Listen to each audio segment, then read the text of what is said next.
So I'm actually still doing more testing audio-wise things because I've actually been wanting to fix up my mic quality for a while now, and frankly, as annoying as it is to use this series of all game series that makes it like, you know, it's very audio-based, this is kind of like a bit more of a serious thing, I've effectively kind of just relegated part of this series to be mic quality testing, because if you're luckily able to tell, I have fiddled with the settings. The game should be slightly louder now, and I've fiddled with my noise suppression and noise gate, so hopefully me clicking and clacking both on the mouse and the keyboard won't be fully gone, but at least diminished.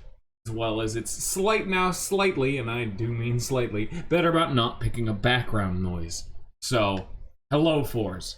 So, do me a little favor. Oh my lord, that chat box. Oh, yikes, that's right.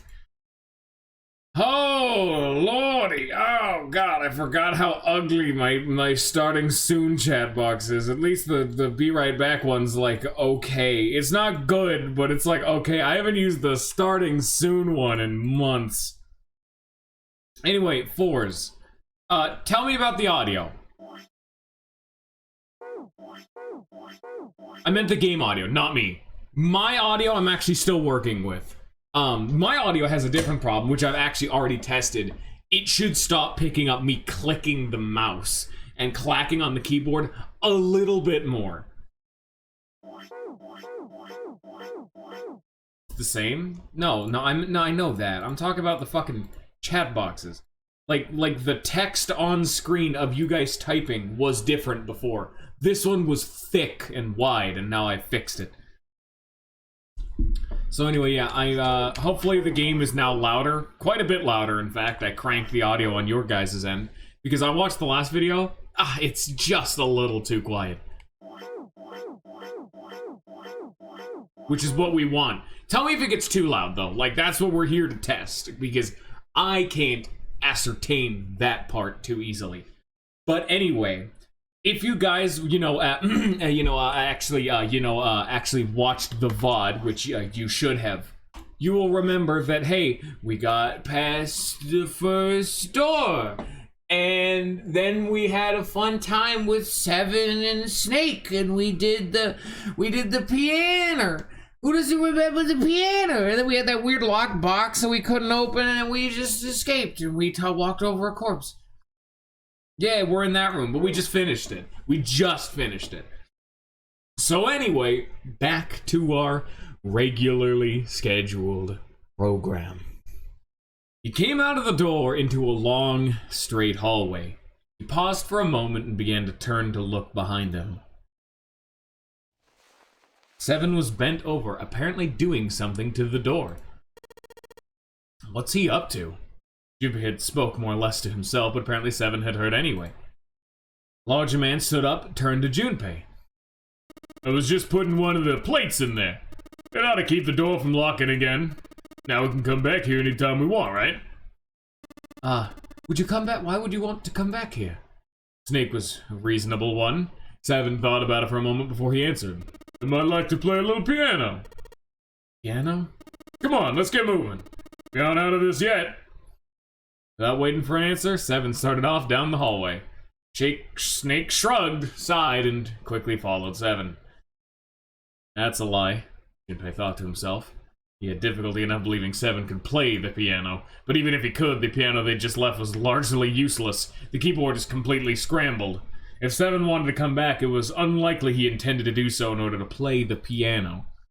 But if that was the case, why would he want to leave the door unlocked? Junpei frowned, took one last look at the door, and then walked away towards his companions. After some time in the hallway, they emerged into a larger, more open room. Large metal grate, like the door of a jail, divided it in half. They shook it for a while, but as they had expected, it did not move. Behind the grate were two elevators. From so far away, however, it was difficult to tell if they were still operating. On the left side of the grate was a door. Unfortunately, however, it was locked and refused to open. Junpei took a moment to examine the left side of the room. Next to the wall was a set of stairs leading downward. Standing guard at the top of the stairway was a large iron gate. Foreboding as it was, the gate seemed to be the sort that could be opened, unlike the metal grate that bisected the room.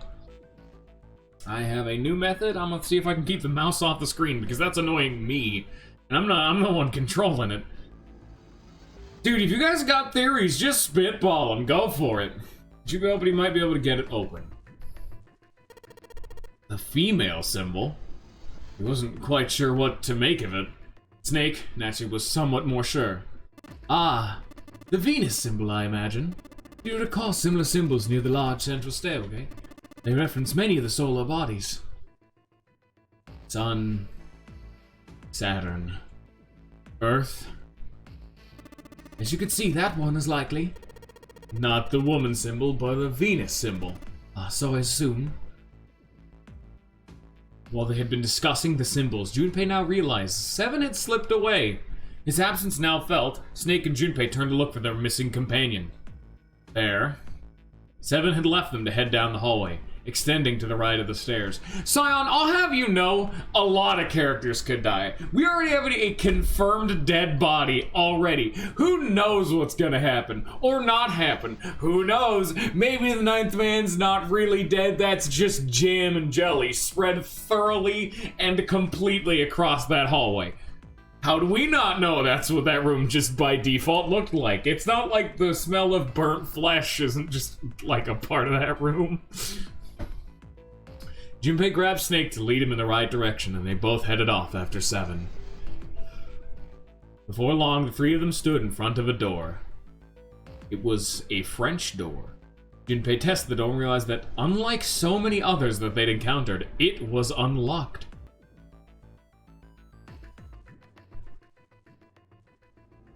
Almost as though he were afraid it would suddenly lock itself, Junpei threw the door open.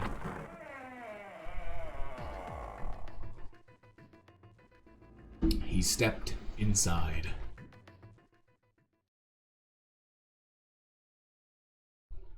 It only took a moment for Junpei to take in his new surroundings. Is this some kind of casino? Sure looks like one. Before Junpei could comment further, a noise from behind him made him turn around. Snake was shaking the door they'd just come through. Seven and Junpei watched. He threw up his hands in frustration and kicked the door for good measure. It looked as though they were once again locked in. There was no reason to panic, however. Even if the door had been left open, there was nowhere for them to go back there. We'd have to find another way out. Alright guys, let's split up and search this room. Come on, no dawdling, let's go! Quickly now. Spurred action by Seven's words, Junpei and Snake began to examine the room.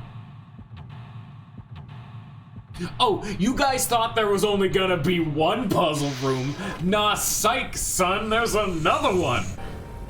Seek a way out. And we get to bust back out this guy. Alright, let's start scanning. It is a 5 of... Who's to get spades? Oh, the black ones always give me trouble. I never remember which one's spades or clubs. Spades. Yes. I remember it's supposed to look like a shovel, like it's a spade, like it's the whole thing, but I never remember what a club looks like. It's the 5 of spades. I like card games too, I just never remember. Square poker table. There's nothing on it. That's a lot of expensive glasses. Even cheap drinks would taste great out of glasses like these. Wow, would you look at that? Someone left a bottle of booze here. Don't mind if I do. Glug, glug. Ah, oh, that hits the spot. Feels like my throat's burning.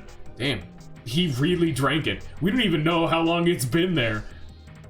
Hey, split frame! Hey, I'm trying, man! Why you gotta be like this, man? I'm trying other things. Junpei, I found this on the counter. It feels like a playing card. Hey, we got the 7 of spades. Nice. We're sensing a theme here. Yeah, found this on the shelf. Oh, a playing card. I thought I already looked at that. Never mind, there's the 4 of spades. Yeah, I know clubs have multiple shapes, but they're the one that looks like the big, thick hammer kind of shape. I didn't remember it at first. It's like I did remember, but I was doubting myself. See, that's the more important thing. A lot of the time I do remember, but I'm never certain. I'm not exactly a smart man. Those are some strange-looking chandeliers. They look kind of like UFOs in that movie, Michelle Farms Tools. What the hell kind of movie is that? What the fuck are you going on about, Sam?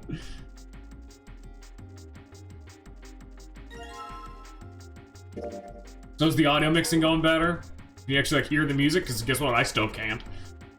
This place is like super amazing. What's this place for? Probably for playing Baccarat. Looks like a little off though. Yeah, look in the middle of the table. There's something mounted on it, see? Suddenly, Seven began to speak. Baccarat. You ever play Junpei? Junpei shook his head. He barely even heard of the game. Alright, how about I explain the rules to you a bit? See, Baccarat is kind of an unusual game. You got the banker and the player, and the whole point is that you guess which one's gonna win. And whether the banker or the player wins all depends on their hands.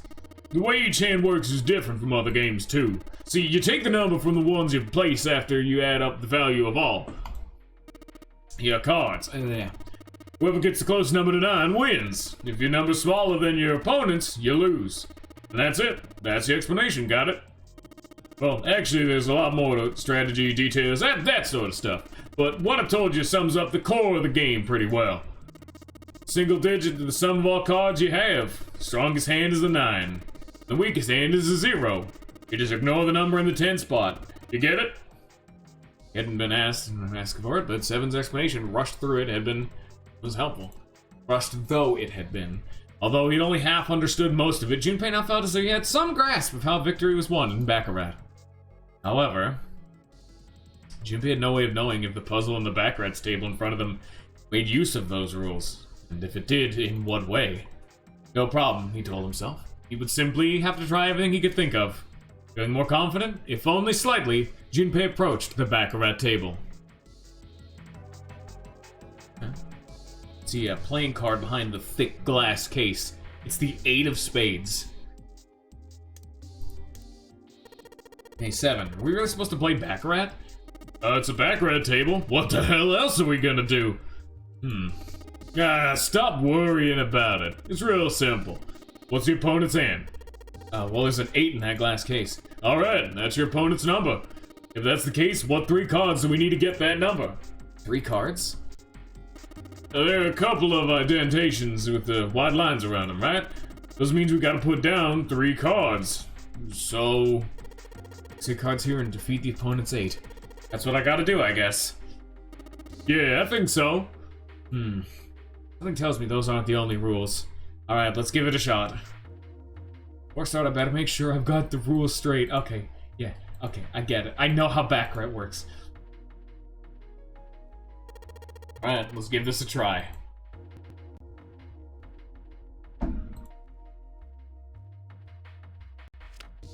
No, put that there, and then that there.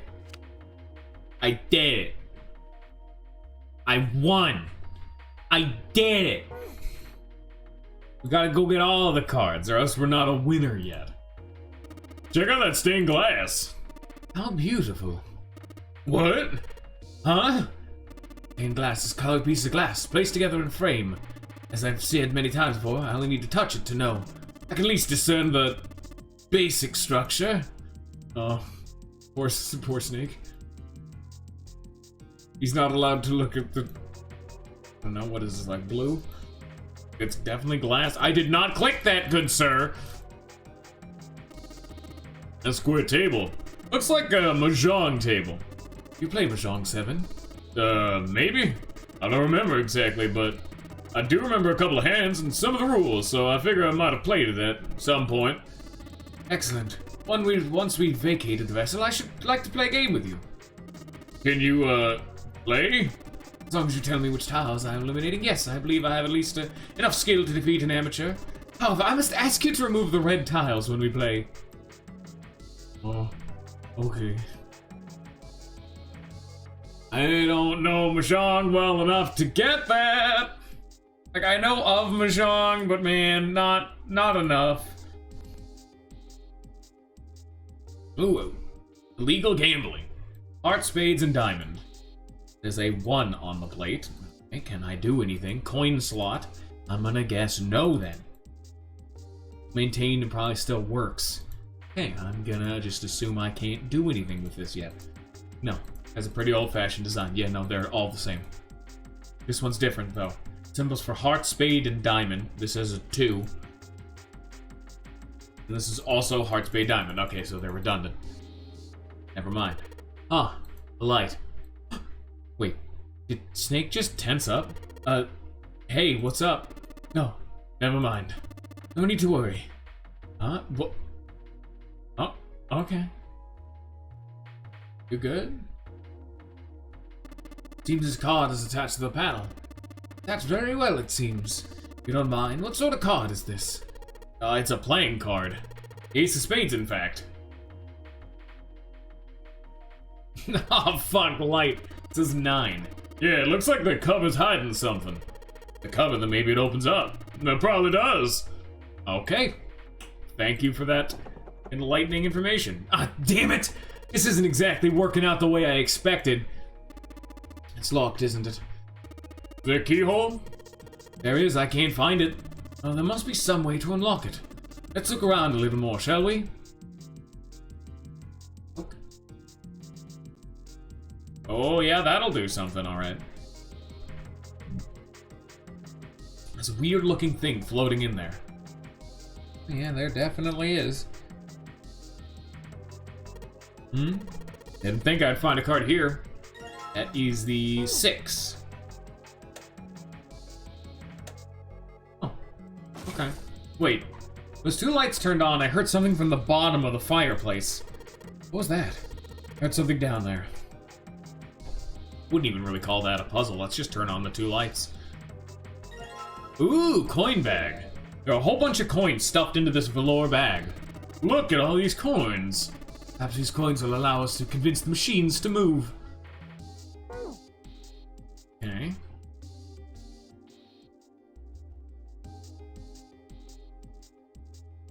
And we're back to the beginning.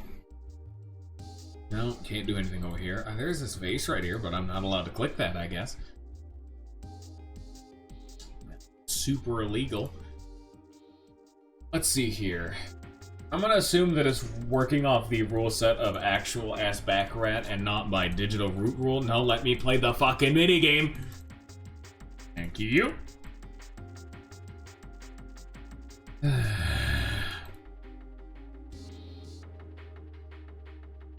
Yes, okay. So it's an 8. So it's just the last number that you take. So this would be 7. So this would be like 7 plus 6. It's 13. Then 3 plus 5 is 8.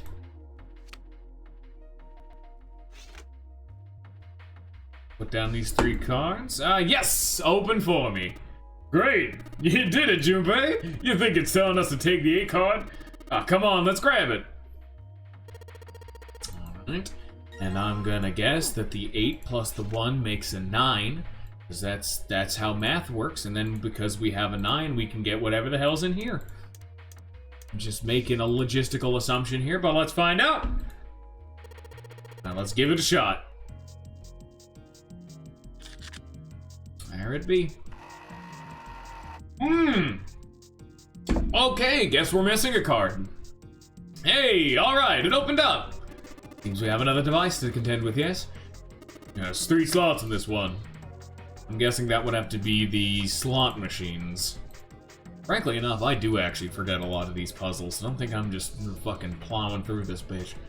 You know, I just now discovered a blue bag full of coins. Where the fuck is my bag of coins? Give me that. I'll put that in there. Alright, put the coins in that bag in here. What happened? What an odd noise. Well, to be honest, I don't know.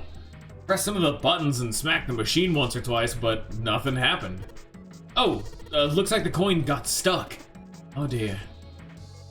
Alright, I guess we'll try this one. You little bastards, I only need one of you. Oh.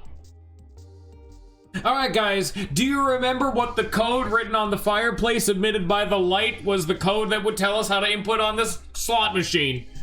Yes. What's the code?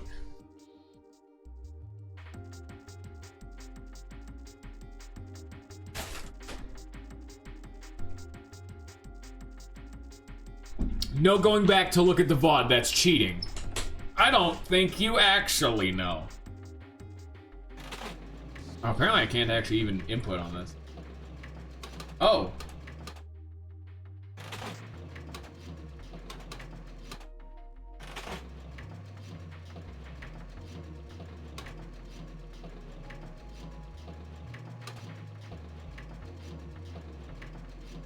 Oh, you bullshit. You saw that for a frame.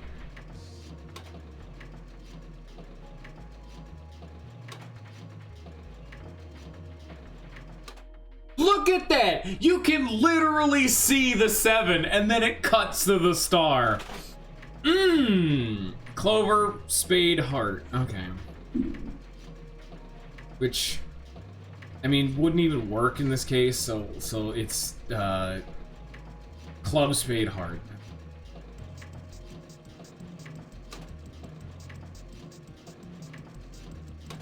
Yeah, you can see it literally doesn't even matter. So you can see that those roulettes are not actually timing based. I was genuinely trying to time it. I think that minigame is rather than actually timing based because they're literally just cheating. I think 4 is misremembered. Which is why we didn't even have a spade, so I just went with diamond. Impressive, Junpei. It would appear to be unlocked now. Something akin to a drawer in the bottom part of this machine, yes? It's a pickup drawer for dividend. Probably the lock for the drawer got unlocked. Please open it if you would. And a key? What is it? Is there something in there? Yeah, a playing card. And this. Key with the Venus symbol on it. Excellent, Junpei. You'll be able to open the gate. We just need to figure out how to get out of this room. Correct. Come on, Junpei, hurry up. And he's off. The playing card and a Venus key. I put the key in my pocket for later. And this is for the card. We got a 2.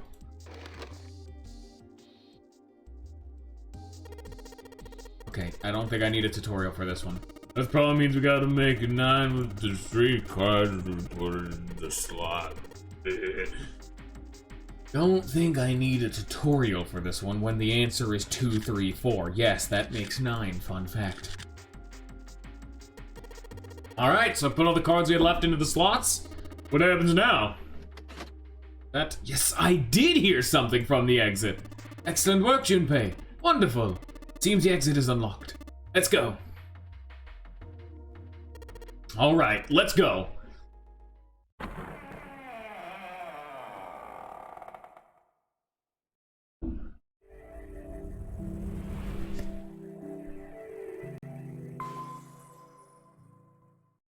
Is it bad that I think I may already have an idea of what ending we're gonna get?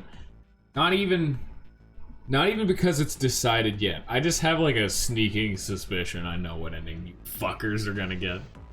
So eerie without music. A lot of the time there's just no music, but yeah. Like there's music playing now. How loud is it? See, it's like very quiet, right? But it's just quiet, that's all I'm saying. Oh, I can get rid of that mouse again. Junpei and his companions ran out of the casino into a large open room.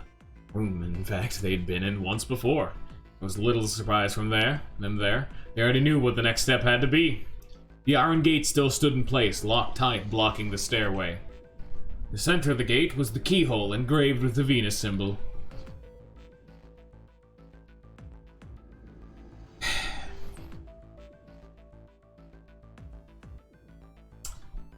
No, Ninja, I did Baccarat and then the digital route.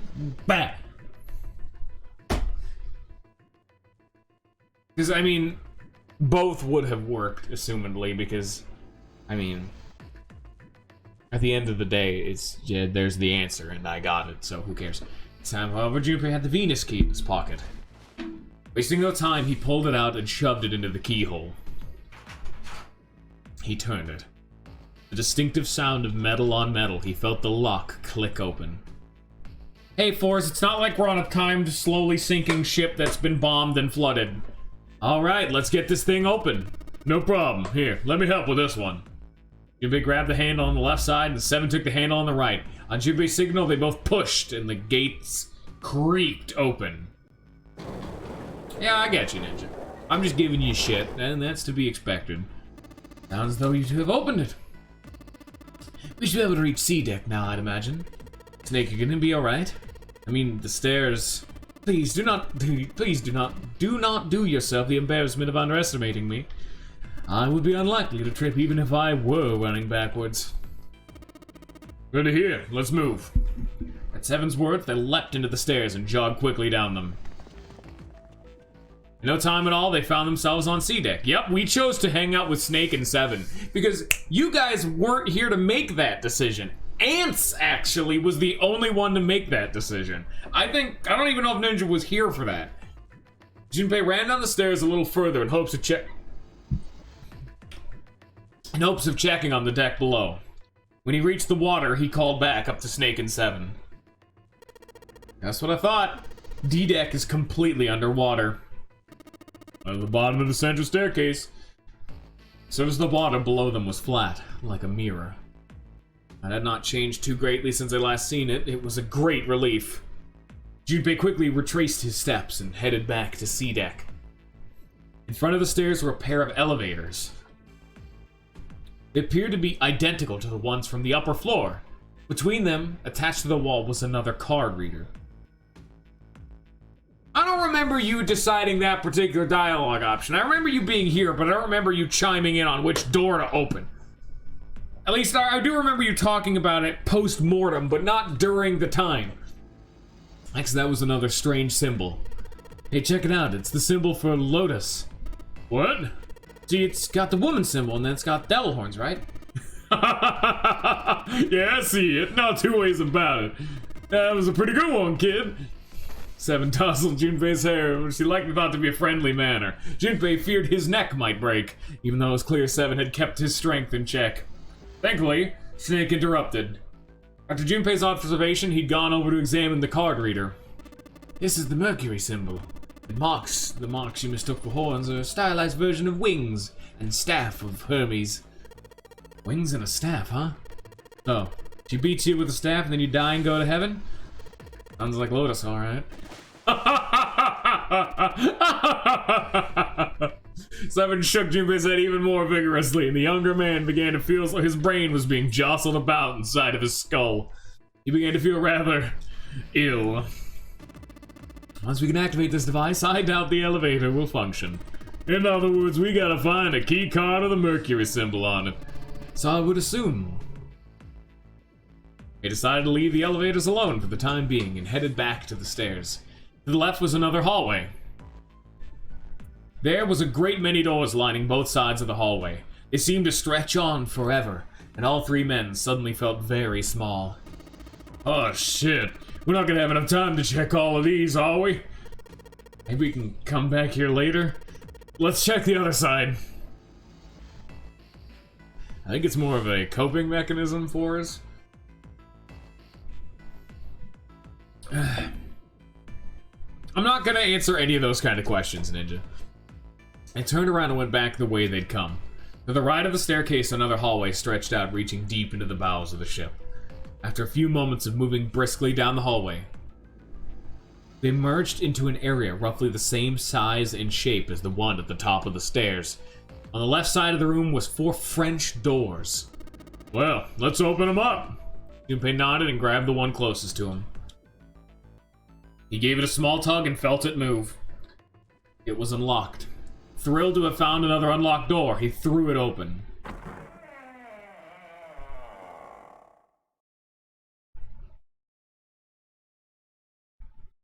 I'll at least say, Ninja, the chances of you guys getting the true ending is unlikely, but we'll find out.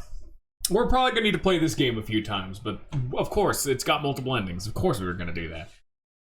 Junpei didn't know what to make of what he saw.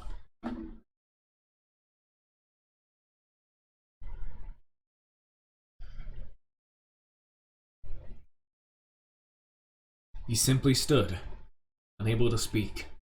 Seven's eyes opened wide and his mouth gaped. A few long moments, Seven at last managed to speak. Hey, what is this place? A massive room stretched out in front of them, more a cavern than a room. Its vastness was oppressive and bore down on Seven and Junpei. It was not empty, however. The entire room was filled with lines upon lines of beds. They were simple things, a little more than a pipe, thin mattresses. Is this a hospital? He had at last not been able to put a name to the harsh scent that pervaded the room. The room was full of the clean smell of antiseptic solution. The center of the room were shelves stacked with medicines and a number of medical devices, the function of which Junpei did not know. More importantly, however, on the back wall of the room were 4 doors. 3 of them were emblazoned with large, single-digit numbers made of thick, red paint. The door on the left was labeled 3. The second door from the left had no number, but the third had been given a 7. The door on the right bore an 8. There could be no doubt. They were numbered doors. It did strike Junpei as strange, however, that the door between 3 and 7 should be blank. What, he wondered, could it mean? Let's take a look at those doors. Yeah, good idea. 3 of them treaded their way through the beds and toward the back of the room.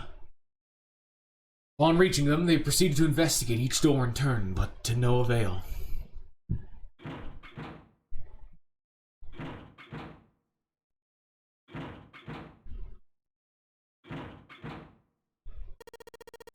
Yup. Locked, just like I thought. Naturally, after all, there are rules to the nonary game, and to allow these doors to open easily would violate those rules. Unless we can authenticate ourselves with the red, the numbered doors will... Whoa, check this out! Suddenly Seven spoke up, interrupting Snake. Look at the red. There's nothing on it. Huh? Don't you remember the red back at the main staircase? If there wasn't anyone in it, it said vacant on the little screen, remember? Oh, yeah, you're right. But this one... There's nothing. Right? You think it's broken? Only one way to find out.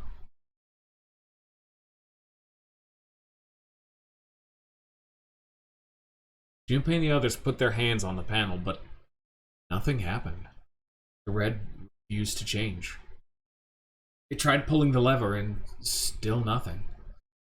As they soon discovered, it wasn't only the red of the door 8 that seemed to be malfunctioning. The red on door 7 and the red on door 3. None of them worked. What, they wondered, did it mean? It gotta be broken. Man, that bastard! I didn't think Zero was the kind of guy who'd screw around with something like this. Whoa. Zero's been prepared for everything thus far. And you're saying he's gonna make a mistake now? Well, that's the only thing I could think of. This thing ain't working at all. While Junpei and Seven talked, Snake busied himself with examining the red. After a time, he lowered his hands and spoke. It seems as if one of the internal hardware has been removed. Internal hardware? That's what I said. Take a look at the underside of this red, if you'd please. Hello there! Junpei obliged and bent to look at the underside of the device. A long, thin slit ran alongside the bottom of it. As he looked harder, he realized it was more of a slot than a slit, and that it was clearly meant to accommodate some manner of electrical device. The other 2 reds were the same. Something had clearly been removed from all 3 of them. I get it. So the reds aren't working because somebody pulled out their guts. I assume. But why? And who? I mean, it doesn't really make sense. I have no idea. Who on earth would I know something like that? Just then, they heard the sound of a door opening. The 3 of them turned and saw... Akane! Oh, Junpei thought it's... June! This is the first ending. I know this game. The other people in chat don't, so we're having a fun time having them make decisions. Oh shit, I dropped something. Maybe it's because you're 04s. I know this game. The other two, all the other dickheads in chat right now, they don't, so I'm not talking about it. Well, because, I mean, obviously, this is a first playthrough. This is in air quotes. There's a lot we're not talking about because, obviously. But yeah, no. Don't worry about it. She stopped short, surprised to see them, and was very nearly bowled over by the rest of her companions, who were coming through the door behind her. Ace, Santa, Clover, and Lotus all poured out of the door. Each of them is surprised as the last to see Junpei, Snake, and Seven.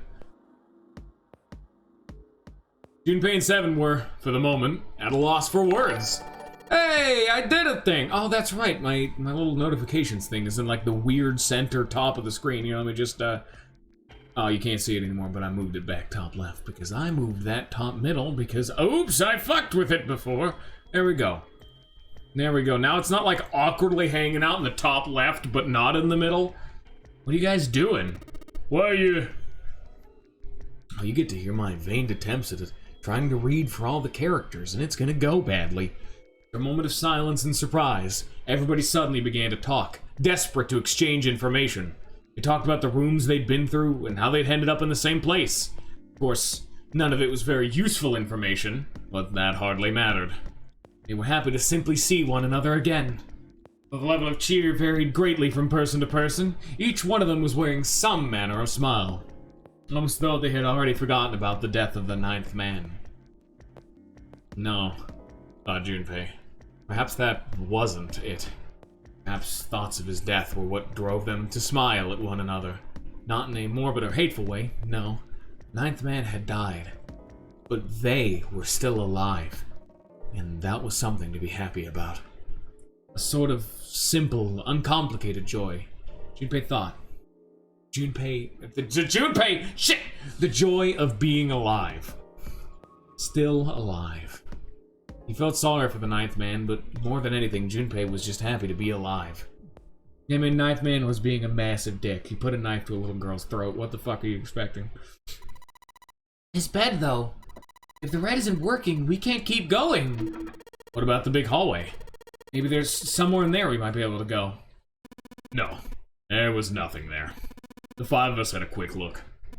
We were a great many rooms, although none of them appeared to have held patients for quite some time.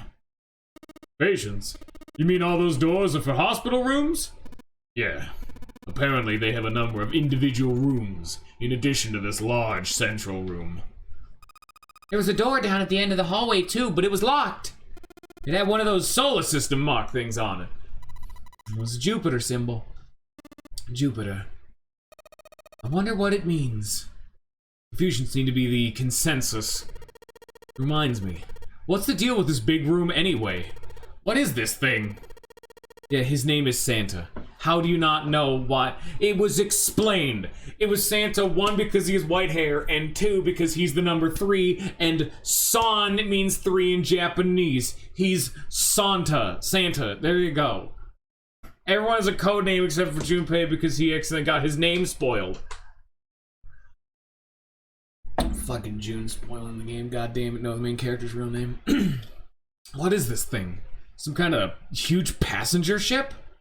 No one, not even Snake, appeared ready to offer an answer until Seven unexpectedly spoke up. I bet it's a hospital ship. In fact, it's probably the Gigantic. The Gigantic?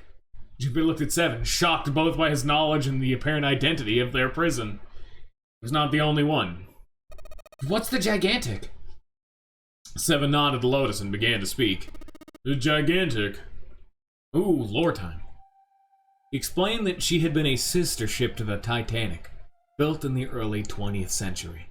The Titanic had 2 sister ships, who were identical to one another in nearly every aspect. The Gigantic was said to be one of them. She was initially intended to be a passenger liner like the Titanic, but soon after the ship was launched, the First World War began, and she was pressed into duty by the British Navy as a hospital ship. Sometime later, the Gigantic was damaged by a German mine in the Aegean Sea. She managed to run aground after the incident and consequently was not sunk. What then happened to the Gigantic after her fateful encounter in the Ganian Sea? One theory ran that a man named Lord Gordain purchased her. Lord Gordain, it seemed, had been one of the few survivors of the Titanic tragedy, and that trauma had turned into an obsessive collector of all things related to the Titanic. As his obsession deepened, he began to desire the Titanic itself. That, of course, was impossible. The Titanic lay at the bottom of the Atlantic Ocean. The Gigantic, however, had not suffered such a dire fate, as she was identical to her sister ship. She caught Lord Gordain's eye. So you're saying this Lord Gordain bought this ship? Yeah, at least I think I am. That's impossible! No way we're in some boat that's almost 100 years old! Pipe down, just pay attention. What? That's it? Well, have you got any proof? Proof? Proof that the ship is really the Gigantic. Well, this ship's got stuff that's like the Titanic and a hospital ship. So I just figured... Oh, for goodness, don't tell me that's your only reason. No, I've got more. Like? Well, I mean... Seven looked around desperately, doing anything to avoid meeting Lois's piercing stare. He scratched his head for a moment, then gave up. Finally, he opened his mouth. I don't know. Lois sighed and shook her head. I guess your memory isn't back yet, is it? No, sorry. And almost have to save Seven from further embarrassment.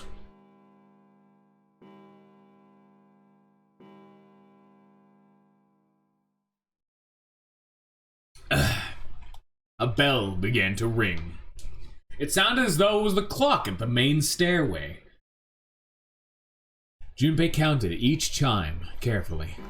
10, 11, 12. It's midnight. And we still got 6 hours left, right? Let's get moving. Gotta find that hall where the Reds are missing. That's all well and good, but where are we gonna look? Well, we already searched the big patient room. He'd been examining the room as they talked. But we haven't found anything. Right. Well, there's only one thing left to do. Just one? Well, not just one. Wait a minute. Are you telling me we have to search all these rooms? Well, you already checked some of them out before you came here, right? We checked a single room, so... We each checked a single room. 5 rooms in total. Alright, that's 5 rooms you don't have to search. If we split up, won't be that bad. If each of us can do 6 rooms apiece, we'll have the other 48 rooms cleared in no time. There's 48 other rooms? Lotus did not seem excited by the prospect. Seven fidgeted nervously before responding. Maybe? After some discussion, the 8 of them decided which rooms to begin with and in what order they would go. Junpei was chosen to search the rooms on the starboard side, moving from fore to aft. That's some bullshit. Just use English. They also determined when they would return to report their findings. Next time, the clock sounded. When it did, they would meet back in the large central room full of beds. If, during their search, any one of them were to locate the missing components, they were to yell for the others. If the strategy failed, they'd return to discuss their options later. The details decided, they left to begin searching. Out into the next hallway they went, each of the rooms they'd been assigned. Why do you know how many rooms there were? Don't worry about it. However, maybe he counted. I mean, counting's not hard. From far away, Junpei heard the bell ring. It did so only once. It was 1 a.m.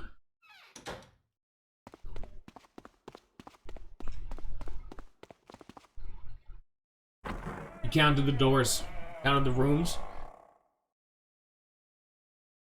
He jogged through the entrance of the large hospital to find 6 of the others already there. Ace, Santa, Clover, June, Seven, and Lotus. They gathered in front of the door number 8. Or perhaps to be accurate, they had gathered in front of the red next to the door number 8. And one of them found the missing piece? What happened, guys? It was June who answered him. Jumpy, look! He was pointing at the red. He pushed through the others until he stood in front of it. Immediately, he knew what she had meant. The display on the front of the red read, "Vacant." Junpei sighed. Come on, guys, who was it? I thought we were supposed to yell if we found it. Well... Junpei wondered why she was hesitating. The others looked as confused as June, but kept their mouths shut. What the hell? What's up with you guys? They all knew something he didn't, and Junpei wasn't about to leave things that way. Finally, Lotus frowned and spoke. Well, that's the thing. We don't know. You don't know? When I got back, it was already like that. There was no one else here. That means I was the first one back, but the missing parts were already back in the red. Junpei looked at the bottom of the red again just to make sure. The slot that had been open on the bottom was now covered with metal. Clearly, whatever had been missing had been returned. What about the other two? They're the same. Junpei quickly examined the other two boxes. Satisfied that they were also repaired, but still very confused, he returned to the others. Alright, I just want to be sure here. Nobody has any idea what the hell happened here, right? Ace and June nodded silently. Seven raised his hands as if to say, not me, and Santa just shrugged. Only Clover lowered her head and did nothing. Huh? Wait a minute. That was when he noticed. Where's Snake? Junpei swept his eyes across the room a second time, but Snake was nowhere to be seen. Does that mean he found them? I have no idea. There's nothing to suggest it, but nothing to suggest he didn't either. I don't suppose we'll know until we can ask him in person. Well, whatever he did or didn't do, he's pretty damn late. Where the hell is he up to? Maybe he's lost. Yeah, well, that seems likely. Dude can't see. I don't know how he gets around in the first place. Liv raised her head. No, that's impossible! Suddenly, she was shouting. Yeah, my brother's blind, but he's got really great hearing. He can get around as well as anyone who can see. So, he couldn't get lost. That's impossible! Liv had started to shake and the knuckles of her hands had gone white. She spun around, but before she did, Junpei noticed tears welling up in her eyes. I'm gonna go look for him! Words were barely out of her mouth when she began to run. Hey! Hold on, Clover, wait! Junpei cried out to her, but he was too slow. She kept going, and before anyone else could react, she was gone. Damn it. What should we do now? Well, the red is working now. No, we're not leaving two people behind. We should go look for them. Aw, man, this ain't good. Yes, what an excellent idea. We just wasted a bunch of time looking for some piece of electronic junk. Now let's waste some more by looking for a couple of idiots. Then remain here if you feel you must, but there's no time. We've only 5 hours left. Junpei and the others nodded to one another and took off at a run. In front of the stairs that led to the B deck, they decided to split up. They quickly assigned search areas and went their separate ways. Soon, only 2 of them were left. The 2 were Junpei and June, who had been a few steps behind the others. Alright, we should go too. Yeah, let's go. But where should we start? Let's see. Alright! Where do we want to search? The casino on B deck, the first class cabin on B deck, the hallway with all the rooms, or back to the large hospital room?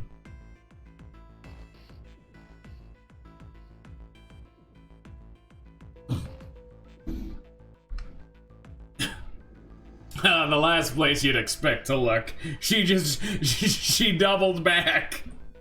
She went back to Clover. Or Clover went back to the hospital room. Well, I can't really save them until we come to a consensus. Now can I, Scion? No one else is chiming in. I'm gonna do it. I'm doing it. Let's go back to the large hospital room. Huh? Why would we go back? Well, I mean, we might have just missed him, you know? Maybe he really was just late. Oh, I hadn't thought of that. Okay, let's go. They turned and ran down the hallway to their right. Forrest, how are you not here right now? On the way to the large So, Fours, here's what's happening. The Reds in front of the doors got fixed. Snake is just missing. We can't find him. And Clover took off to go look for him. The entire team split up, and then we had a 4-way selection of where to go look for the 2 missing people. And we went, and then Scion was the one to decide because Ninja took too long, I guess. You weren't here. And we decided to, instead of investigating anywhere new, we doubled back to the hospital room. On the way to the large hospital room, Junpei and June noticed Santa standing next to the number 3 door. Junpei paused. What should Junpei do? More decisions to be made. Talk to him or walk away without talking to Santa.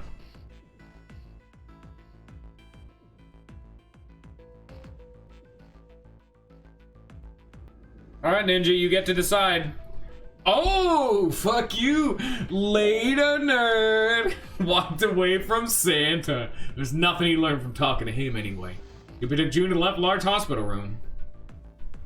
Surprise, we're going somewhere next. It's gonna be the casino because that's what Ninja picked last time. Okay. They quickened their pace and headed for B deck. Before they knew it, they were there. So was Lotus. She was leaning against the wall, examining her nails. Hey, what do you think you're doing? Glance up at him, unimpressed. Isn't it obvious? I'm looking for Snake. I'm just not seeing it. Really? Maybe you need to look harder. Junpei didn't think that was the problem. Oh, by the way, I've got a proposal for you two. Care to hear it? Listen to what she has to say or refuse and leave. Welcome to non-puzzle sections. You get a lot of dialogue options.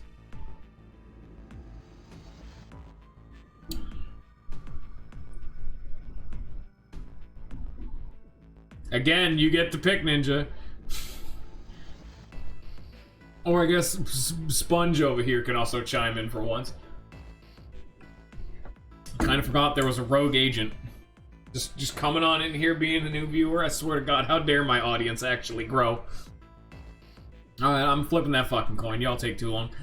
Heads for reviews, tails for listen. Yeehaw! It is... Oh, no, sorry. Ninja actually picked before I got to see. Anyway, it was tails, so, I mean, Fours would have won, but Ninja chimed in, which is the golden rule. Nah, that's alright. Let's go, June. Junpei tugged June's arm and led her quickly back toward the stairs. Do you guys just not want to talk to anybody? Was that okay? You don't think we should have listened to her? No, I got a pretty good idea what her proposal would have been. We should be looking for Snake.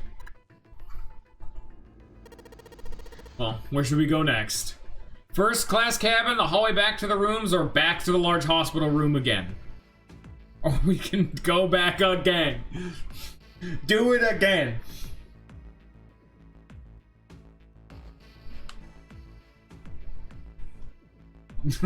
We're going back.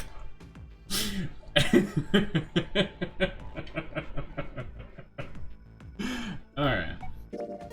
Back downstairs and check out the hallway with all the doors. Let's got back downstairs. Ooh! Took off at a run down the stairs. Ahead of them, farther down the hallway, they spotted Ace. Hey, Snake, where are you? Answer me if you're there. Junpei paused. What did he want to do? Run to Ace or let Ace handle it?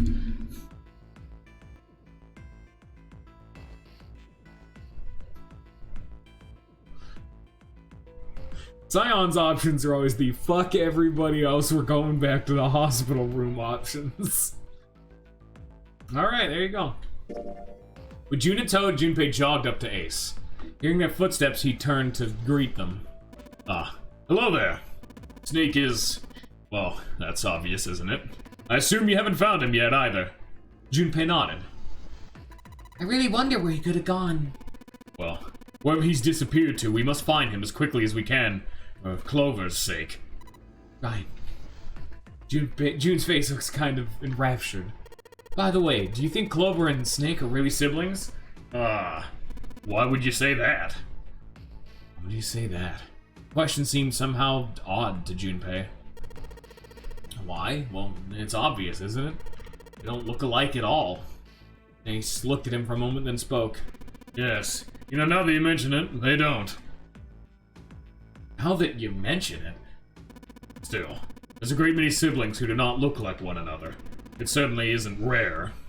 Junpei wasn't sure why, or even if he was seeing what he thought he was, but he could have sworn Ace's face tightened as he spoke. At any rate, we really must find Snake as soon as possible. The clock is ticking. We really can't afford to waste any time. Very well. Let's get back to the search, shall we? You can leave this area to me. Alright. Let's go, Jumpy. At June's urging, they left. They found themselves back at the stairs, but Junpei's mind was in turmoil. There was so much to think about, but no, it would have to be put aside for now. As Ace had said, finding Snake was their top priority. Junpei did his best to clear his mind. Alright, should we go next? We can go back to the casino, to the first class cabin, or back to the large hospital room. Something tells me we're going back to the hospital room.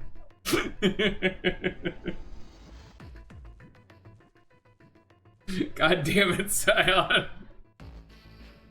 We're going back. Cabin time. But check out that first class. Sorry, Scion, they want to see new content. Okay, I'm coming with you. They turned and headed toward B deck. Outside of the first class cabin, they found Clover. She was standing in front of the wall. She was staring at a meaningless point on the wall, her eyes blank. What should Junpei do? Talk to her or leave her alone? We're going back.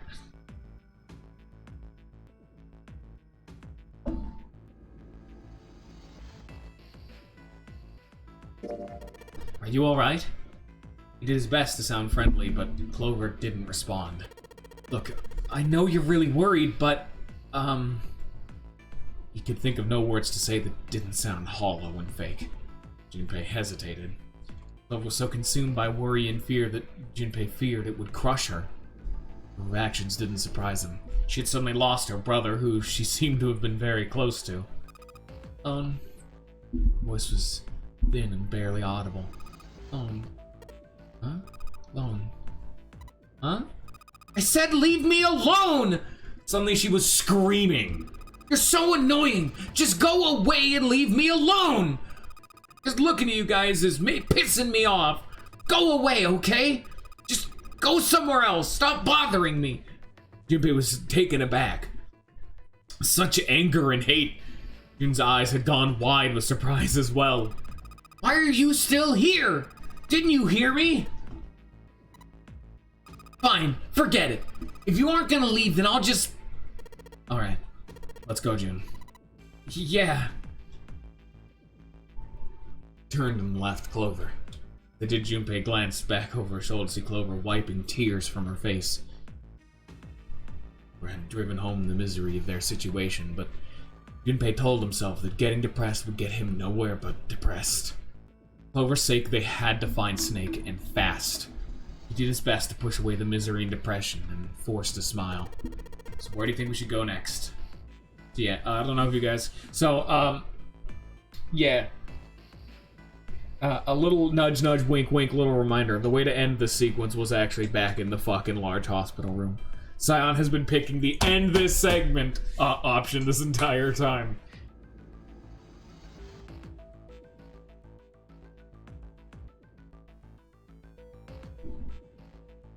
I'll just, fuck it, just go back.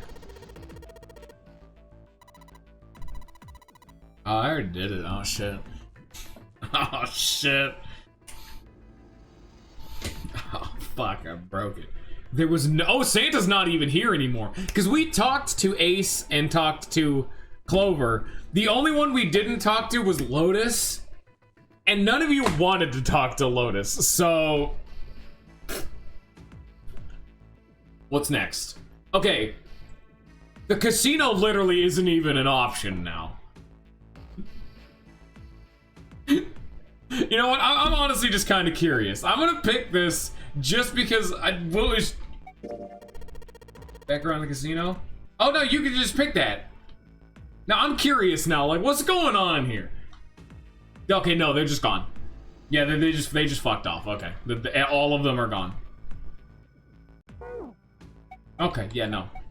Oh, the grayed out text is actually what you've selected before. I've completely forgot that's a mechanic because normally you only see that in New Game Plus, because that show you the dialogue options you've picked before. So in New Game Plus, that would be how you see. So yeah, no, we're done. Because the everyone, once you've talked to them or not talked to them, fucks off, so they're all gone. Santa and Lotus are not allowed to be talked to because of your guys' first decisions. They looked everywhere they could think of, but Snake was nowhere to be found.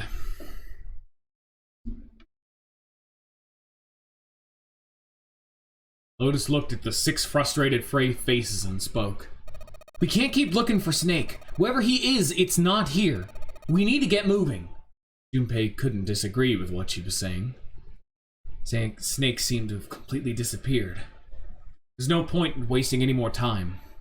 They seemed to be having similar thoughts, but they stayed silent. Finally, Seven spoke. We don't get a choice. Lotus is right. We're not gonna find Snake. There's no problem, though. We gotta figure out who's gonna go through which door. Yeah. I have a proposal. She walked back and forth across the floor, her heels clicking against the wood. Finally, she stopped. Why don't we decide on one person to sacrifice? Sacrifice? Well, perhaps that's a bit of a harsh word, but yes. You've all figured it out by now, haven't you? We can't all make it through those doors. If we split into 2 teams of 4 and 3 people, respectively, then 3 people will be left behind. If we split into 2 teams of 5 and 2 people, respectively, then 2 people will be left behind. But if we split into 2 groups of 3 and leave 1 person out, only 1 person will be left behind. Leaving behind 3 people with 2 teams of 4 and 3. You're not sure, or she's right. Oh shit, guys. Haven't you guys already crunched the numbers? Oh shit! Just for a reminder, the doors are 7, 8, and 3. And the numbers we have accessible to us are 1, 3, 4, 5, 6, 7, 8, and that's it. Not sure. No, Scion, that's in the rules. If you go solo, you die.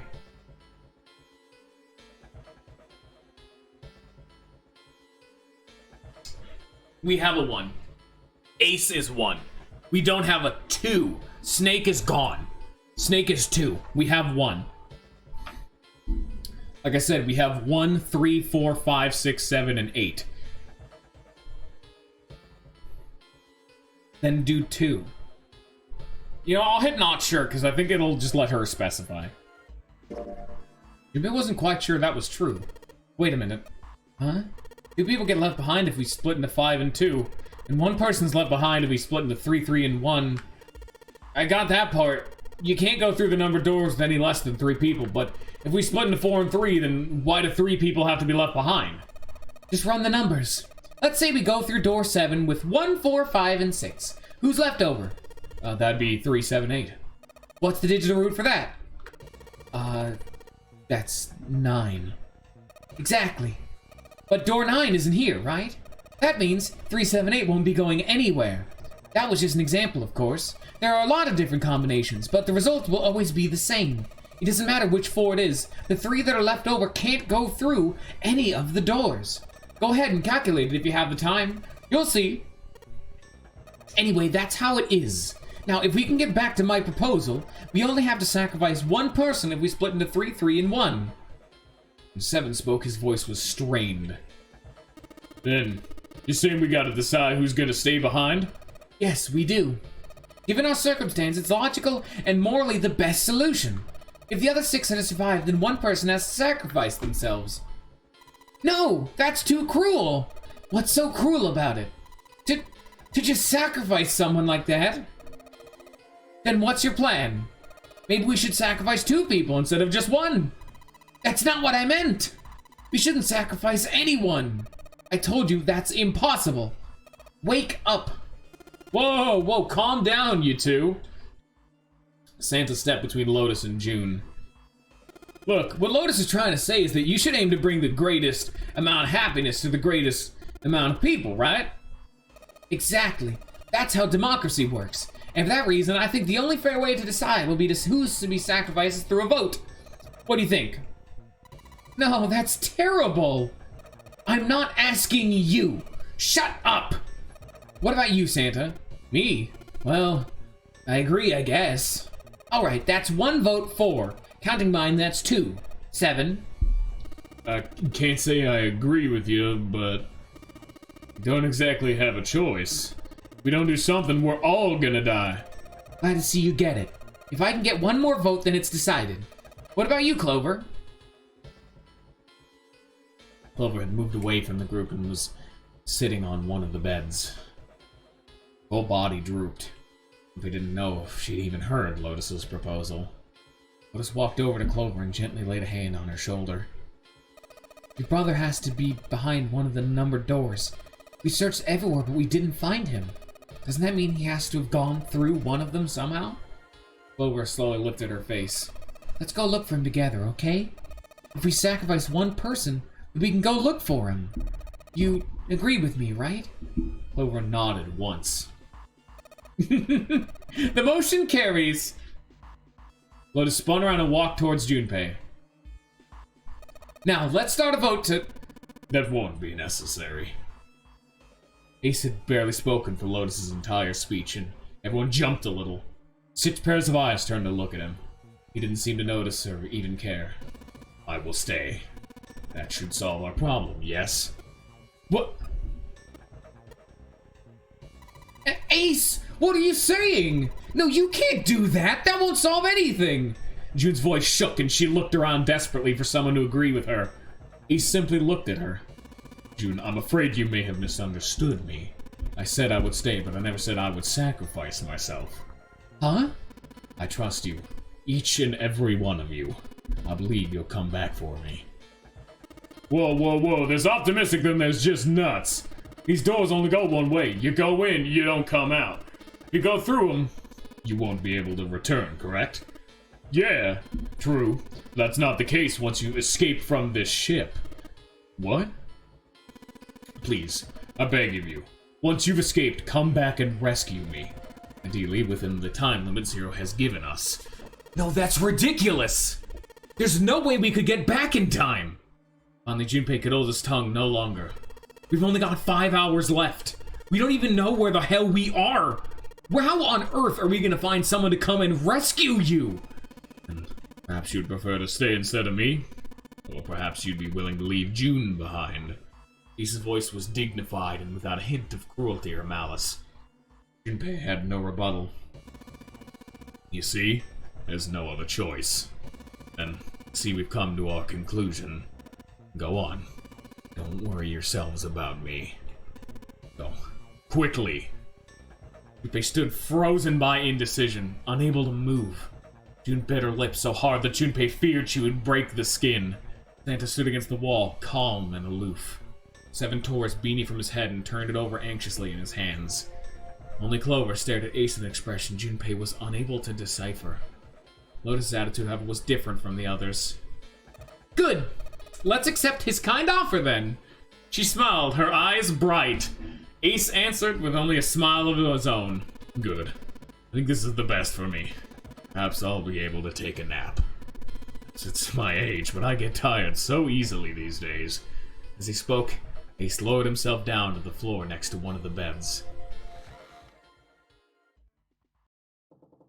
Somewhere deep in the ship, Junpei suddenly heard the screeching of metal on metal.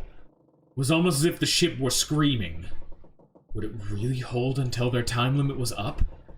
Already, D-Deck was flooded. In the sudden silence, the only sound was the sad metal wail of the ship. Unsurprisingly, it was Lotus who spoke first. Well, what are you waiting for? We're wasting time. Why don't we hurry it up? As if a spell had been broken, the others all began to talk at once. You're right. We should get going. That's all we can do right now. 7. Seriously, honestly, I was getting kind of sick of listening to you guys talk. You too, Santa? I have to find my brother. Wait, all of you? Just calm down and let's think about this. There has to be a way to get everyone out. There has to be. Right, Jumpy? Say something. Yeah, let's think. There's gotta be another way. His words sounded hollow and fake. Fine, forget about it. I'll figure it out on my own. She spun around and ran toward Ace. He had slumped down next to the bed where June grabbed his arm and pulled. Come on, Ace, please stand up. We can't give up yet. We just have to sit down together and think about this. We'll figure out a way that we can all get out of here. Then it happened. Ace fell forward. He slumped over onto the wooden floor, his body folded in half like a boxer out cold. Ace!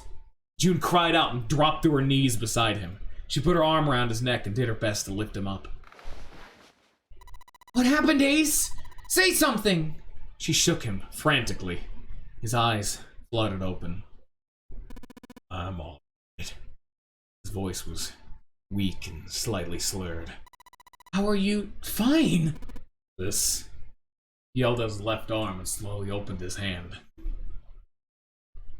It was a syringe and a small vial. And the vial was empty. It had only recently been emptied. A few drops clung to the sides. There was a label taped to the side of the container. It read, Soparil Beta. Soparil Beta? Junpei had no idea what it meant or what kind of medicine it might be. Did you use this? Yes. It's just an anesthetic. I'll be fine. Anesthetic? Found it earlier when we were searching the hospital rooms. I thought it might be useful later. I didn't think I'd be using it on myself. Why did you do this? Didn't I tell you? I'd like to take a nap. I really am very tired. Junpei knew that wasn't why he'd done it. Ace had injected himself with anesthetic to forestall Junpei and June's attempts to bring him along. If he couldn't move, nothing they could do. He injected himself so that they would be forced to leave him behind. Ace. Something you want to say? I'd like to just sleep down. No! Don't, Ace! Don't fall asleep! Feel warm. Comfort. You'll have a nice dream. Ace's eyelids drooped further and further, almost as though he were dying. Ace! Ace! She shook his shoulder again. I can't actually be that loud. Fucking goddamn it. She shook his shoulders again and again. This time, he didn't respond. Only the gentle rising and falling of his chest told him that he was alive. Junpei was relieved to see he was, in fact, still breathing. He lifted Ace off the floor and laid him on the bed he'd been leaning again. When Junpei turned around, Lotus gave him a look of pity.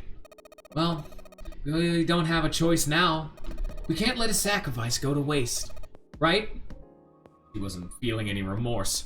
Junpei was sure of that. Still, he held no grounds upon which to oppose her.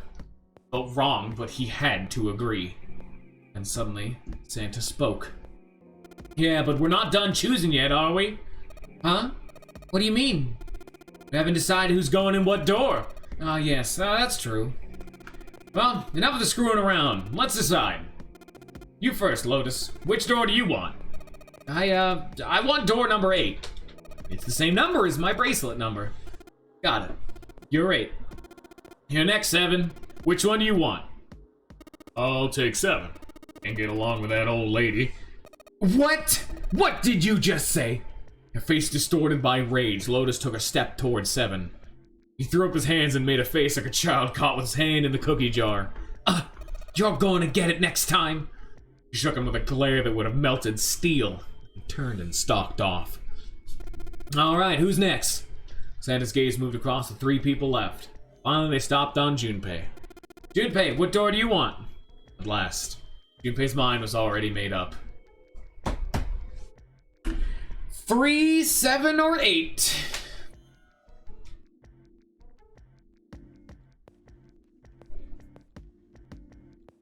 3, 3, 3, 3, 3, 3, 3.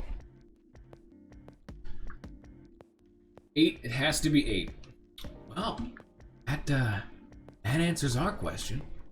So, 3. I want to go through door number 3. No, can't. Huh? Why? Because it's impossible. We split ourselves into 3 and 3, then we give up on going through door 3. Why?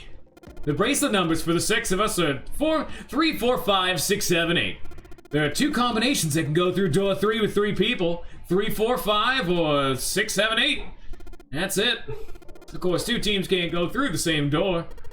I see. That means 1 team would get left behind. That's right. That doesn't happen if we go through door 7 or 8. Nah, they're fine. We just got 3 options. And began to explain. Plan A. Go through door 7 with 3, 5, 8, and go through door 8 with 4, 6, 7. Plan B.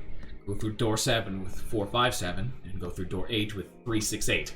Plan C. Go through door 7 with 3, 6, 7, and go through door 8 with 4, 5, 8. Those are the only 3 options. That's it. At least if we want to get all 6 of us out of here. That was when Junpei realized. Plan A divides into 2 teams. 3, 8, 5, and 4, 6, 7. Plan B divides into 2 teams. 4, 5, 7, and 3, 6, 8. Plan C divides into 2 teams. 3, 6, 7, and 4, 5, 8. There's only one thing they all had in common. In every single combination, 5 and 6 were never on the same team.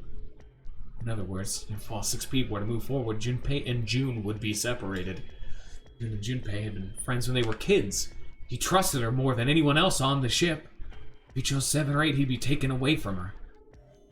Was that something he was prepared to do?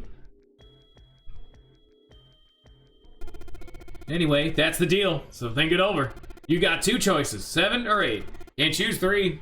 If you choose 3, you're gonna be leaving 3 people behind to die. So what are you gonna do? 7 or 8. Time to choose. Junpei thought hard. After thinking it over, his conclusion was 7, 8, or take the risk and choose door 3.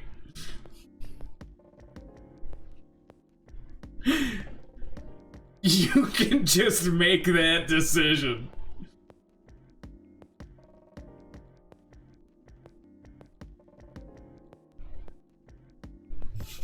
That is the definitely morally correct decision, guys. Hey, I want to be with June. I'm willing to kill a bunch of people for this. Literally, like, dude. And not even talking about the fact that we were separated from June from the first trial, so we've already been separated from June. 8. Ah, that's 2 votes for 8. There it is. I understand. I guess I don't have a choice then. Alright, I choose door 8. Okay, 8 it is. Yeah. Alright, that means June's got to go through door 7? Huh? Why? June's face was blank and confused. Santa muttered to himself and turned to Junpei. Junpei, you figured it out, right? Can you explain it to her? I don't know what to do with Santa's voice. Just a little peek behind the curtain. I'm still debating what the fuck to do with that kid. Junpei chose his words carefully. When Junpei finally finished, June looked as though she was about to cry. Oh no! You're saying we aren't gonna see each other again for a long time? Junpei felt just as June did. He wanted to be at her side through whatever trials they were prepared to face. But he knew if they were to survive, he had to swallow his feelings. In order for the 6 of them to move forward, he and June had to be separated. He looked at June. He was scared to lose her, but he swallowed, steeled his resolve, and did his best to smile. Hey, come on. Make it sound like we're never gonna see each other again. We gotta split up, but only for a while. It's just like when we went to the 4 and 5 doors, remember?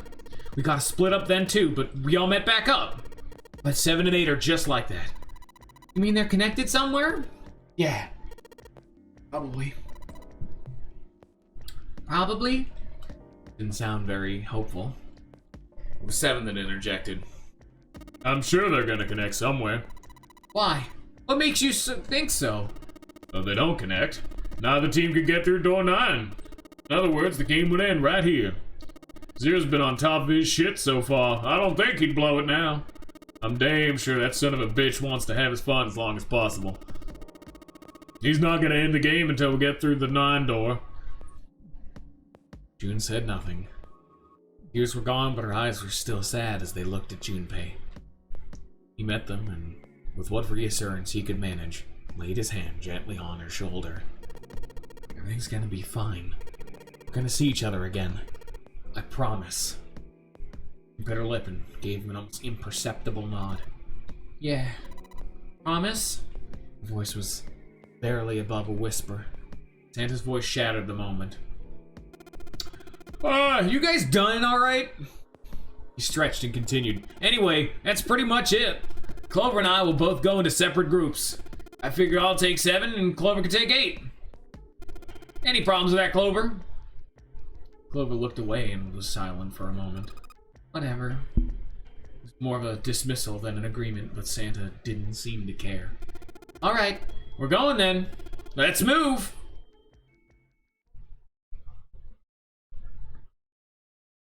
I'm trying to give him like almost like a snobby brat kind of voice, but I'm really bad at it. Like you can tell I'm not a voice actor. I'm trying to put him into like, not like pompous, rich prickhead, but like obnoxious brat tier, and I can't get there very easily without practice. We get to travel with a bitch lady and Santa's. I mean, I could just talk with default for Santa, but that's Junpei. Junpei is default, because it's me. At Santa's command, the group split and headed for their respective doors. Santa, 7, and June walked toward 7. Clover, Lotus, and Junpei headed for 8. At least it's better than all the females get the I'm trying to do something high-pitched. For a moment, they stood in front of the door. Then, Lotus laid her hand against her chest and turned to Junpei and Clover. Are you ready? Yeah. Yeah. Shall we go?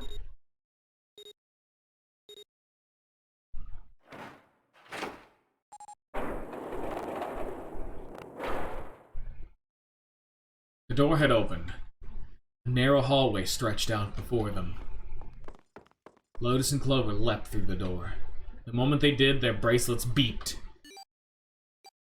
The detonators in the bracelets had been activated. Junpei stepped forward to follow them. But as he was about to step over the threshold, he stopped. He looked to his left, toward door 7. June stood there, a mirror image of Junpei. She turned and looked toward him. Their eyes met. They nodded. Their farewell took almost 1.5 seconds. Then someone took hold of Junpei's arm and hauled him bodily through the door.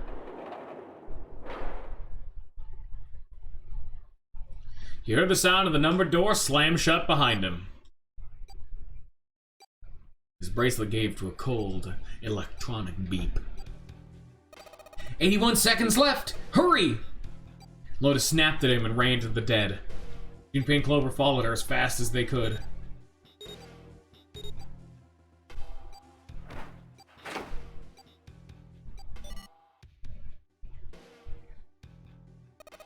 Phew.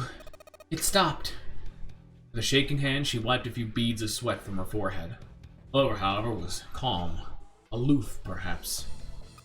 Pointless. She muttered to herself without emotion and began to walk down the hallway, leaving behind a confused Junpei and Lotus. Also because of actually, now that I think about it, I was gonna say, the people that are still here, we've still never actually gone into a room with Santa, with June, and I guess Ace, but I feel like that door has kind of been closed. Lotus watched the girl receding back with a mixture of frustration and curiosity. What an unpleasant girl. I bet she's not very popular with the boys. Her sarcasm seemed a little more biting than was perhaps necessary, but she sighed and started after the young girl. After taking a moment to catch his breath, Junpei followed. The hallway made a number of turns before at last coming to an end. Set of wall, left side was a large iron door.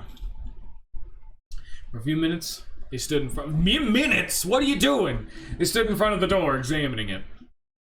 Above the door was a plate with the word laboratory engraved on it. A laboratory, huh? That doesn't sound very pleasant. I don't like the look of this place. Me either, but there aren't any other doors. It's not like we have a lot of choices. Junpei. Huh? Please, you first. Junpei suspected her politeness was motivated by something other than respect. Gah. Junpei muttered himself and pushed open the iron door. Man, don't you love being in a survival situation with people who are just massive assholes? It's my favorite. His first steps inside were tentative and careful, but as he examined the room, it became clear that there was no imminent danger. Lotus followed him in, and Clover brought up the rear. Oh, yeah, I remember now. I actually think dude, I honestly thought, I think it's door 7, I remember. I remember that puzzle being really fucking annoying. But it was with fucking 7, so yeah, it had to have been the 7 door. The room they found themselves in was divided in 2 separate areas by a curved wall. The thick glass window built into that wall made it possible to see into the other side of the division. Junpei walked to the window and looked through. Oh god, my back hurts. Oh lordy lordy, that is a chunk of my back flesh being taken off without my consent, and oh lord does that hurt.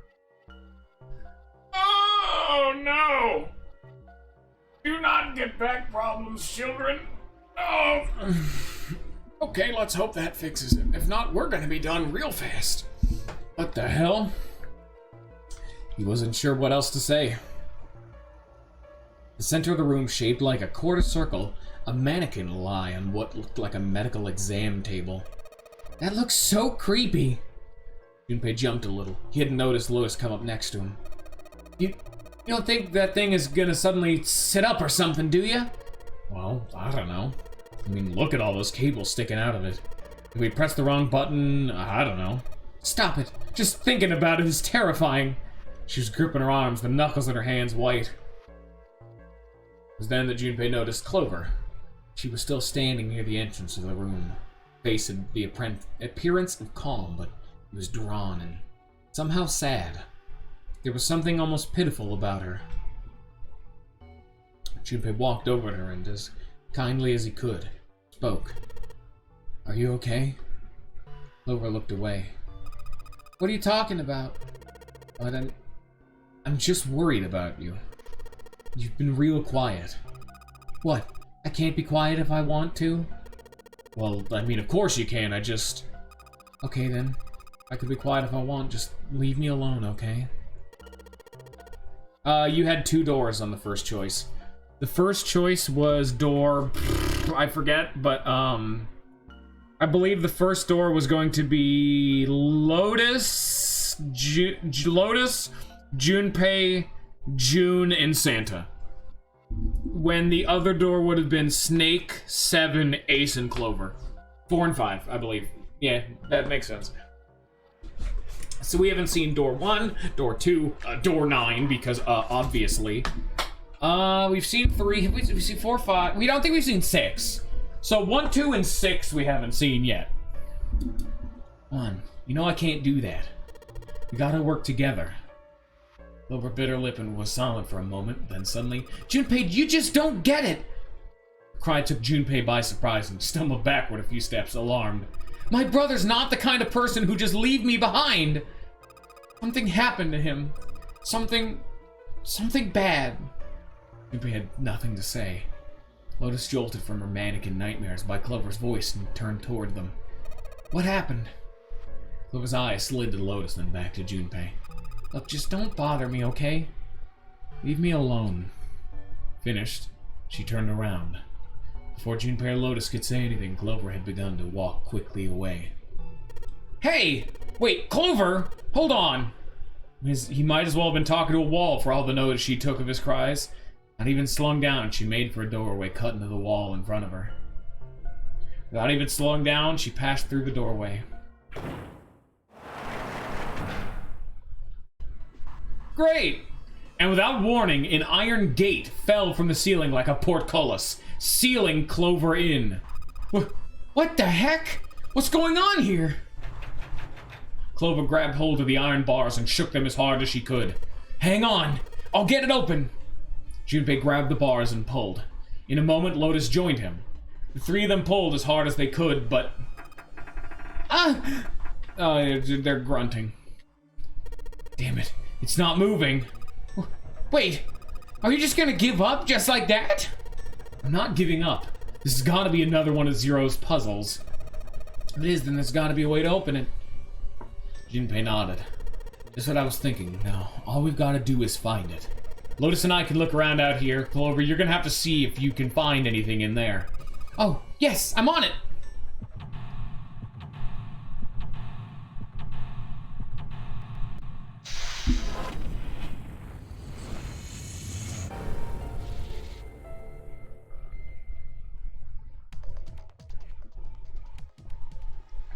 Let me just say, Ninja, hey, guess what? This game has a fuckload of divergent paths. Oh, yeah! Woo!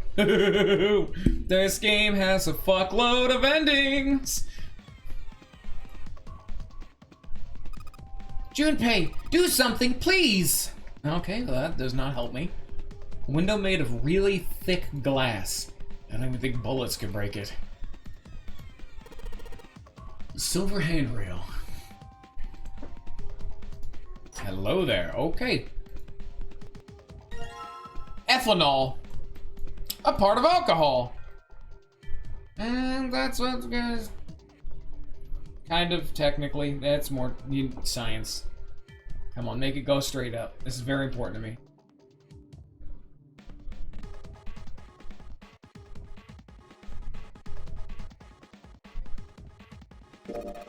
Ethanol. I wonder if this is for antisepsis. Oh, it says anhydrous ethanol.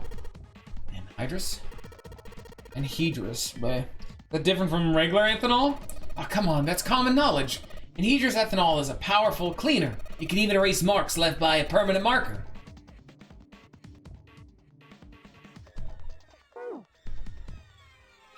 Let me tell you, the sequel of this game is absolutely fucking absurd. I'm not gonna tell you about this game, but this game's sequel does indeed work like that. Every one of the two main decisions you can make, like there's two different like divergent paths. There's like 7 or 8 of them in the game. Every single one of them sends you on a branching path with vastly different dialogue and events. Some of them overlap, but not all of them. That game has like 30 different endings because of it. It is insane. I fucking adore this series because they actually do this shit right. Red lights, huh? Well, can't hurt to give these babies a try. Huh? Just as I thought. Locked tight, all 9 of them. Wonder if there's anything important in there. This is a computer. Power isn't on. Well, there is a power button. It's a waste of time. What? I don't see a power cable. Oh. Yeah, you're right. No power cable. This thing isn't even connected to a main computer, though.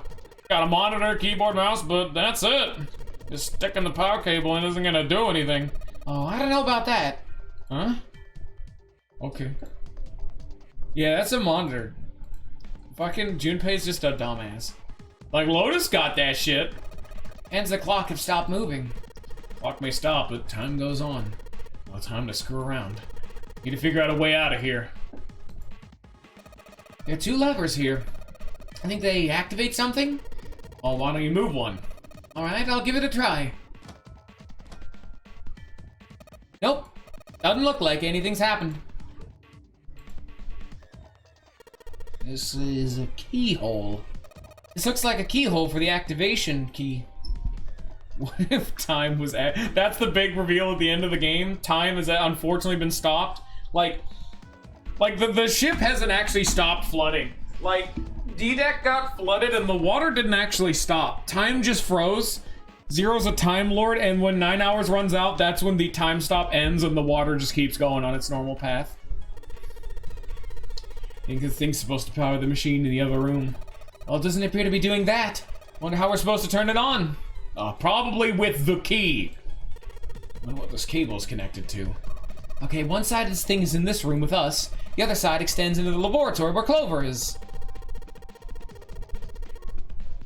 Yeah, I swear to God, Ninja, we're gonna have a fucking problem if you keep this shit up.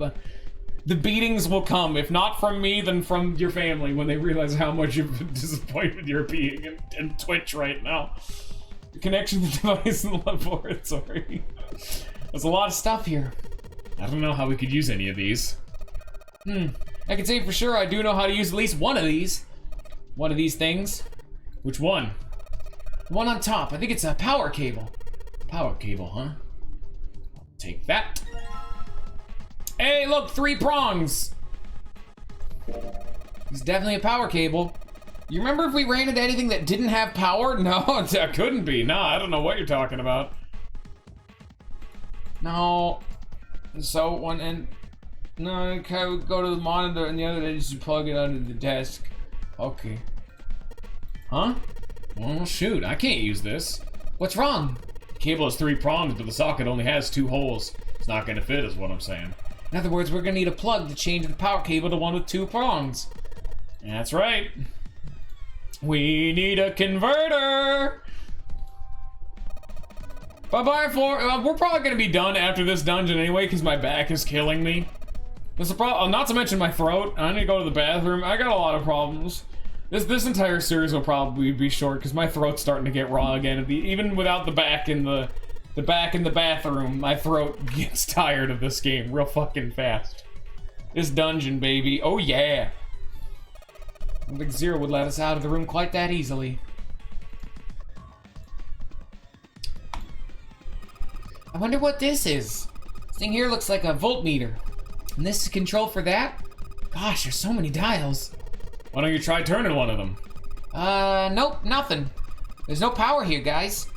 Turn the dial a whole bunch, but even if I turn all the switches on, nothing happens. Hey, Clover, how are the power cables over there? Huh? What do you mean? Does the plug have 3 prongs or 2? I don't know what you're talking about. Let me go look. Guess she does have to kind of crouch down to get a look under there.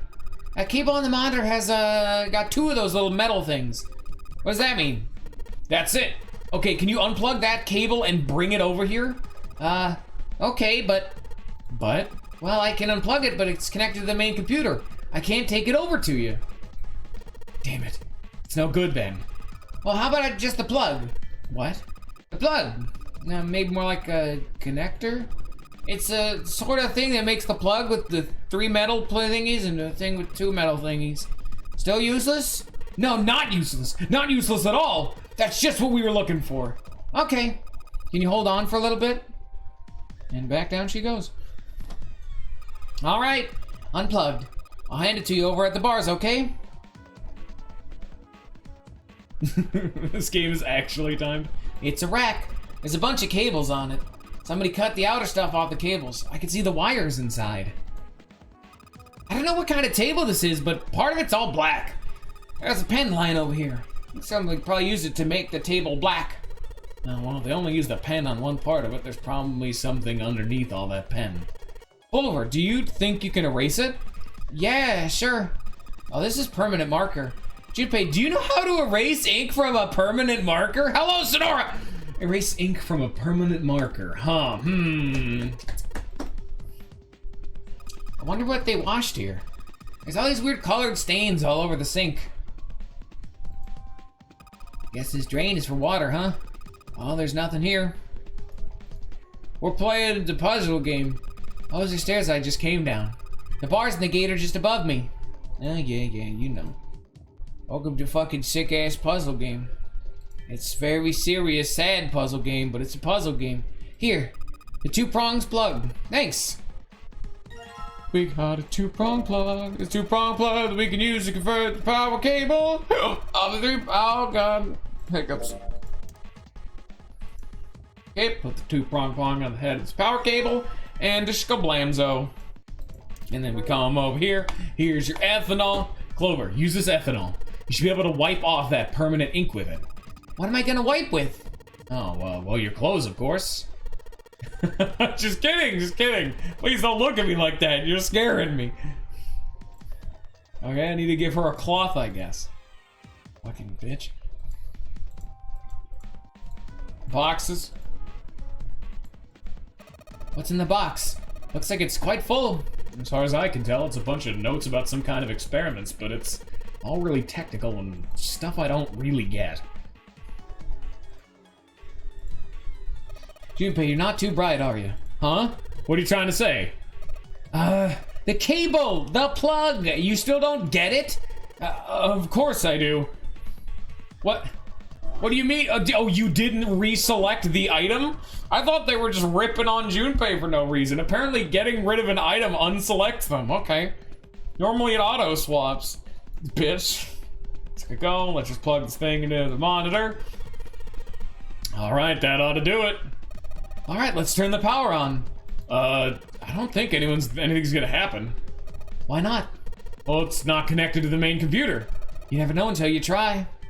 Pretty optimistic. Junpei pushed the button on the front of the monitor. With a soft hum, it turned on.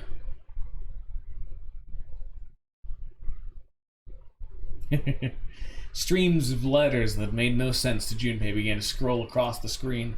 He had hoped it would turn on, but he hadn't expected this. Huh?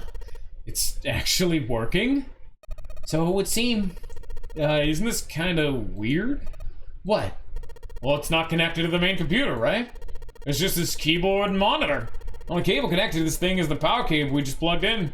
So why is it working? Maybe it's a wireless display. Maybe this was a reasonable explanation to Lotus. A wireless display? Yeah, it connects to your computer wirelessly, hence the name. And remember, this is an older game, so yes, these were a little bit rarer back. It's like, this is before all-in-ones even happened, where they literally were just the monitor. I would know because I sell them. No, but now wireless displays were a lot less common back in the day of whenever this game came out. Have you been living in a cave, Junpei? He most certainly had not, but is that normal? Yes, at least where I worked. Huh?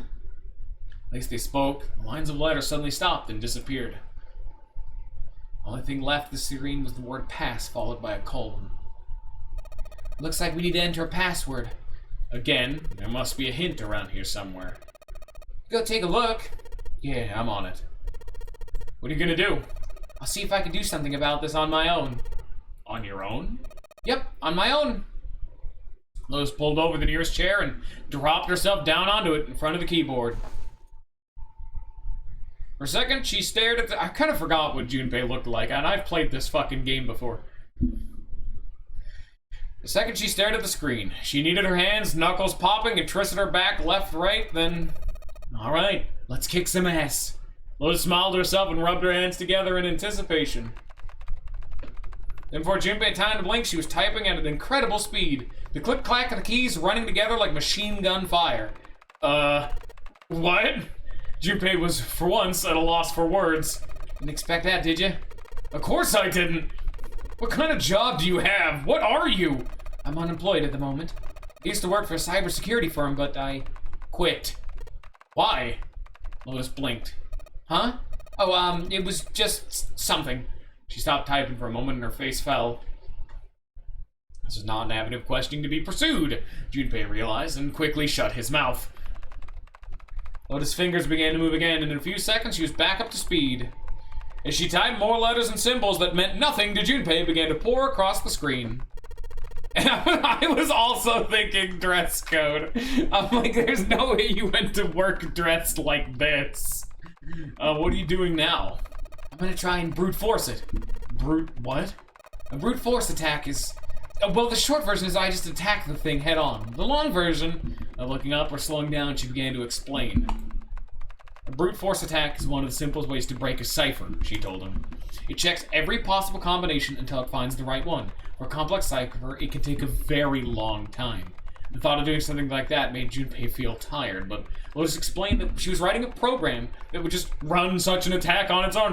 Why do you have the capabilities of doing this? Like, wouldn't you just be locked out of the computer? Yeah, massive big tit bitch over here is a computer programmer. Here you go, Ninja, it's your waifu now. Surprise. Not the most elegant solution, certainly. But given the circumstances, there isn't much else I can do. Even as she talked, her fingers never slowed or missed a key. Junpei couldn't help but feel a little odd. Oh, back to what we were talking about earlier. What were we talking about? Wireless display. It's kind of strange if you think about it, isn't it? Oh no, I know that. I'm just assuming, like, why would the computer even give you the chance to do this? You know what I'm saying? Like, why would this even be a technical option? Like, wouldn't you think that either A, you'd be locked out of the computer via password selection, and then the password would be somewhere in the room? Or B, this computer is completely irrelevant to the puzzle in the room, and she's genuinely just breaking the fucking rules.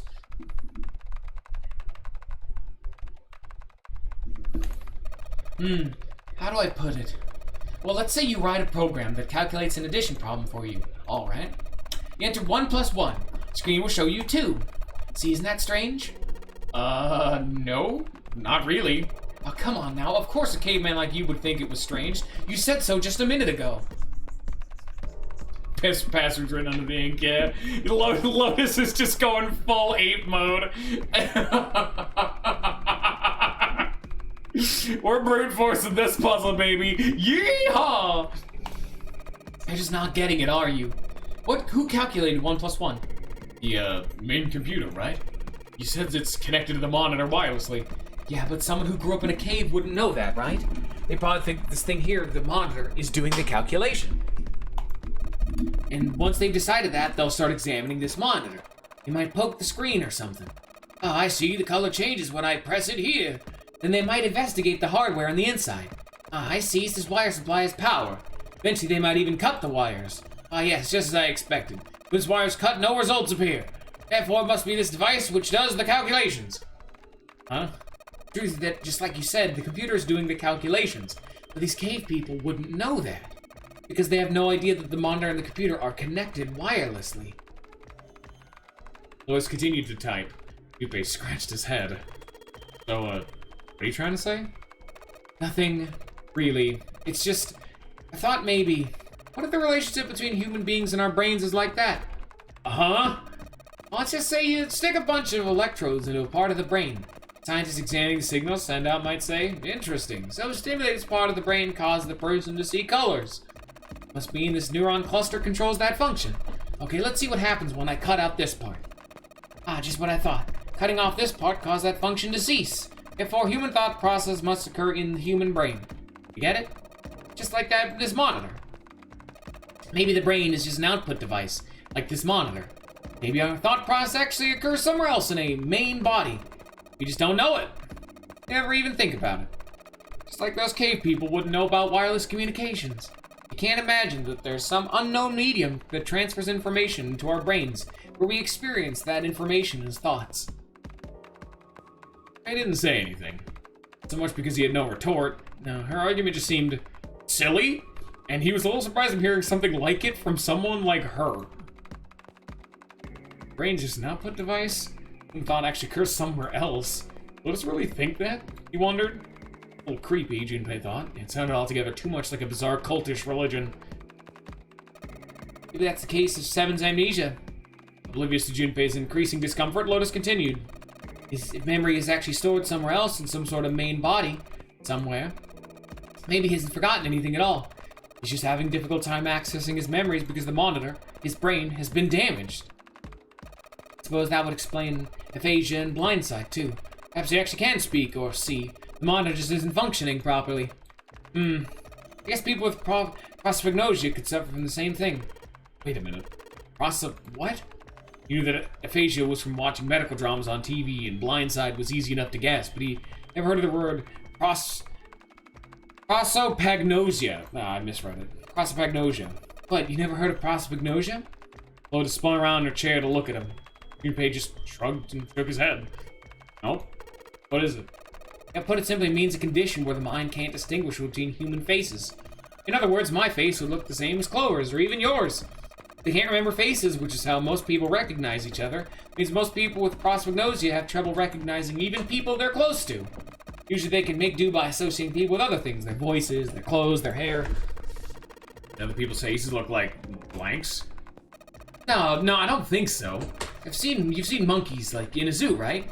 You and me, all the monkey faces look the same, even though they're obviously got faces. It's almost impossible for human to distinguish between them. The zoo staff that works with them would learn to identify different monkeys. Eventually, but you or I couldn't unless one had a scar or something else to set it apart. That's how people would be like to someone with prosopagnosia.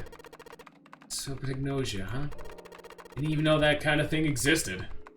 He did it back at best to act as though the entire lecture had gone entirely over his head. And, what were we talking about? The idea that your brain is just an output device, like a monitor? You serious about that stuff? Not really. Just kidding for about half of it. What about the other half? It was just adulting. Not funny. Yes, at least this main character has a downside. So he's a little slow in the uptake for the big science. Or, I guess the big pseudoscience. Even Lotus is like, it's probably just bullshit, but it's a fun thought experiment. Lotus' smile had something rather masochistic to it. Nothing more than a story I made about a boredom. Don't take it seriously. It was the first thing that came to mind, and I just talked about it to kill time. But looks like I don't need to talk anymore. Why? I don't have to kill time any longer. Can you imagine Clover over here just being like, guys, where the fuck are you? Hello? As she spoke, Lotus raised her right arm high and brought it down on the enter key. The program took only seconds to analyze the system. Chunks of text flickered on and off in quick succession. A line of numbers appeared, blinked, and disappeared. The screen cleared, and all that was left was the word accepted. Piece of cake. Lotus would clearly have patted herself on the back. It would not have made her look entirely ridiculous. After a few seconds, the accepted disappeared to be replaced with... Oh! What the hell is that? No idea. Looks like a puzzle. Suddenly, Lotus stood up. Huh? Aren't you gonna, I don't know, do more computer stuff? I can't do any more. It won't let me do any more programming. See the keyboard? Nothing. There's nothing more I can do. Well, I guess I'll leave this to you then, Junpei. What? Let me take a break, alright? I did my part. Wasn't sure what to say to that. She certainly had done her part. In fact, without Lotus, they probably would have run completely aground. Shouldn't rely on other people so much, Junpei thought to himself. From here on out, he told himself he would rely on no one else. Junpei crossed his arms and stared at the puzzle shown on the screen. Puzzle time! Woo! Oh. Okay. Oh, so I can only do 4 touches? Yeah, that ain't hard. First one was me fucking around. The second one was me being like, oh, can I actually only do 4? Shit's easy. Alright, solved it. Did you hear a noise just now? Yeah, I did. It sounded like something unlocking. Where did it come from? Right here. Look, Junpei, the lights on the lockers are green. We must have unlocked it with the computer puzzle. What's in here? Keys? There's more than one key in here. This one's small and looks like it goes to some sort of machine. This one has the Earth symbol on it. I think the Earth symbol. Did I just like genuinely skip a part of this? Because why do we already have the key? I just keyhole the door on A deck. If that's the case, we probably don't need the Earth key right now. But then, Earth key, I'll just tuck you way deep in my pocket. As for the other key... key is this. From the shape, I'd say it's not for a door. Probably some sort of device. Oh!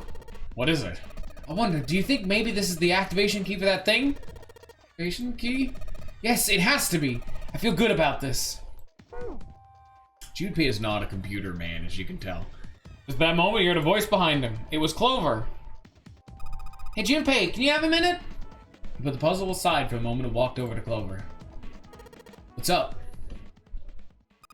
I wanted to ask you something. Huh? Junpei, you went into door 5 with my brother, right? Did you hear him say anything, like, anything weird? Why is she asking me this? Junpei wondered. The more he thought about it, however, the more it made sense. Snake had been gone for a long time. Clover was quite attached to her brother. Of course she would have been worried about him. He thought back to when he'd gone through door 5, hoping he might remember something, even a small something that would help her. However, Sorry, Clover. I can't really think of anything. I mean, he did mention his hearing exceeds that of a regular person, or something like that, but that's about it.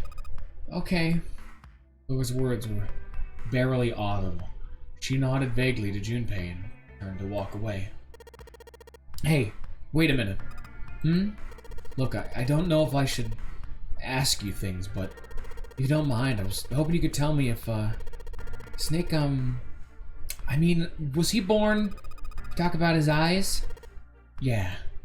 No, he wasn't born blind. When he was a kid, he got into an accident. Really bad car accident. He couldn't see after that. And his arm... His arm? Yeah. My brother's left arm is, it's not like a normal person's arm. It's fake. It's not a real arm. The accident hurt him really bad. To save him, they had to cut off his arm. Is that what you wanted me to ask? Our older brother had clearly taken a great deal out of Clover. Junpei nodded. Look, I'm sorry for making you talk about all the painful stuff. Clover only shook her head and walked off down the stairs.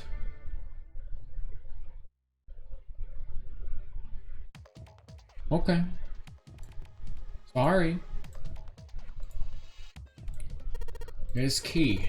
Shape sure makes it seem like it goes into this machine. Alright, turning it on. Okay, monitor's on now. And it's full of letters. It's showing some kind of warning. Power restored to experimental device. Emergency system will activate in the event of abnormal subject behavior. Okay. I bet this keyboard isn't doing squat.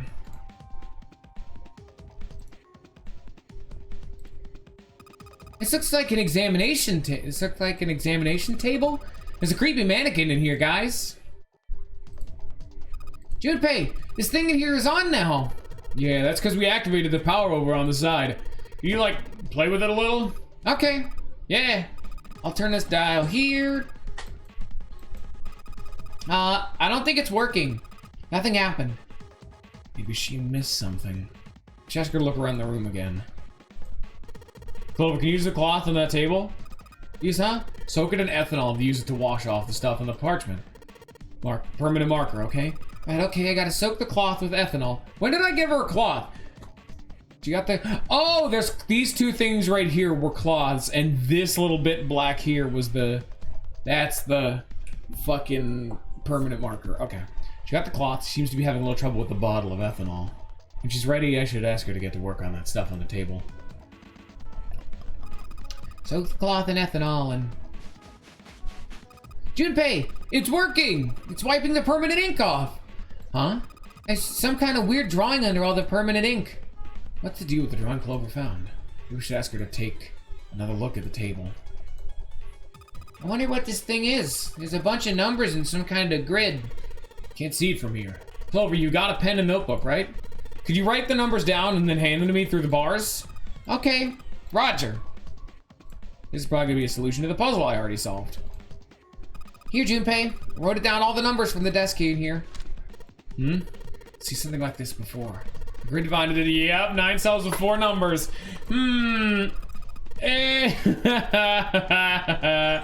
Fuck you. I don't need it. Yeah.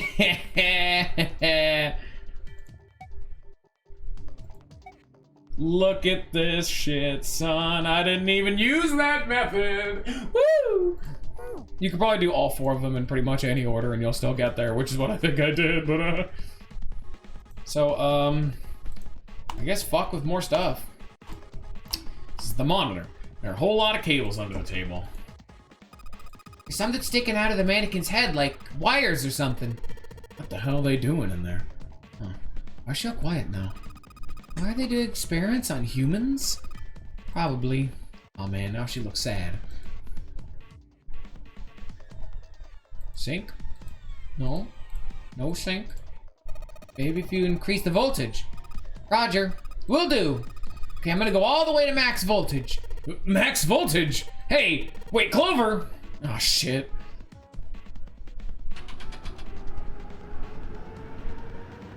Well, what? I think,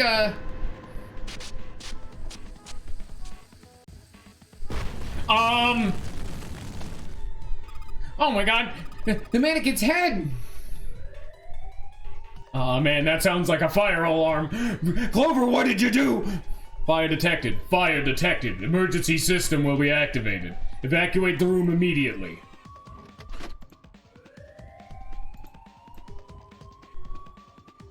I don't want to click that. Yeah, she'll be fine.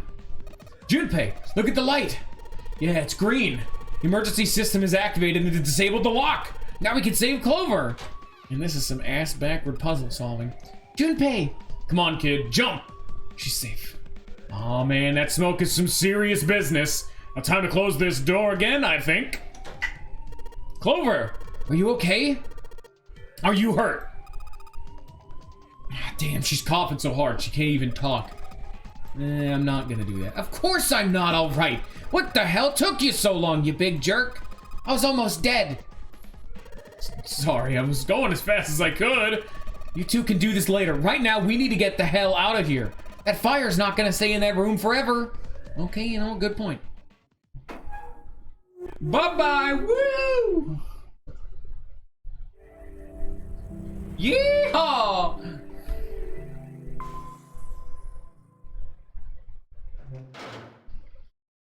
Okie dokie then. I think, oh fuck my god, this fucking series kills the shit out of my throat. I don't want to, I gotta be done. No more.